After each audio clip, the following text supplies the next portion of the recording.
what you should be delegating, maybe what you're not, what you should be scheduling, and what you should be eliminating. So the main challenge that we're going to have to create this time is also understanding your definition of what's important and what's urgent. And I can't emphasize that statement enough. And if we were to then reflect a little further back around the two other excuses that are the main reasons around rationalization and the distractions, is that the rationalization one in particular, if we are not self-aware that maybe something that we initially are classifying as important is maybe not as important, or something that's we're classifying as urgent, but maybe it's not as urgent as we are attaching to it, that is ultimately the rationalization coming to life in the way that we're actually working and thinking. So that's why I talk about reflecting and really being very self-aware on how we define in our own minds the things that we're attaching to important or to urgent, and maybe reflecting a little further on whether something is truly as important or truly as urgent as we may have put into that matrix the first time.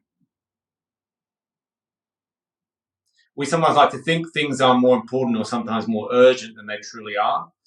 And but also what it should be doing is that, because if we're using it as a continuum, the things in the far top right corner is where we should be starting, and then moving back towards that bottom left corner.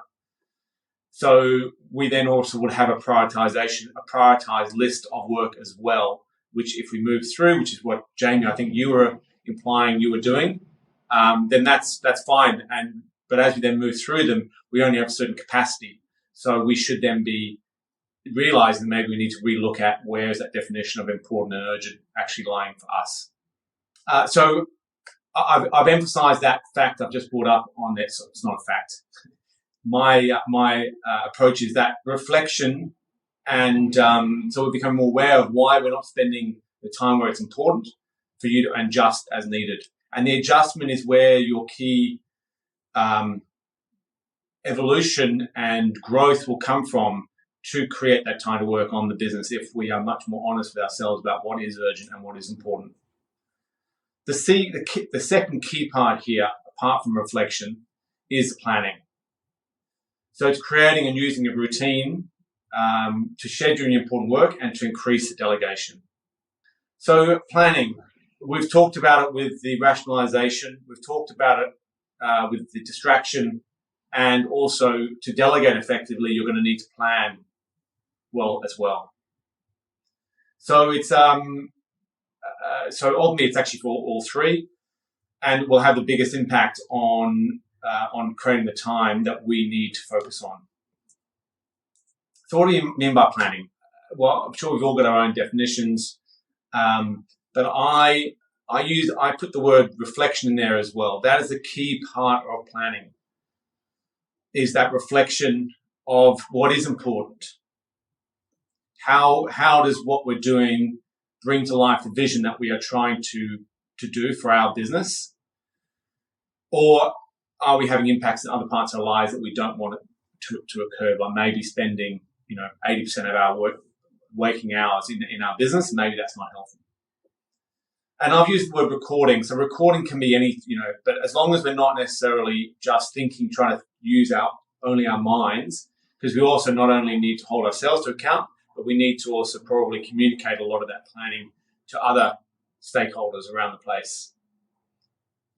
And I've used the words urgent on what's important. Again, we may also need, when we're delegating something that is urgent but not important, that we do it, we need to be clear on the urgency around that when we are communicating that.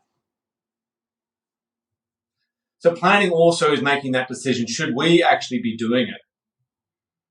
Or should someone else be doing it?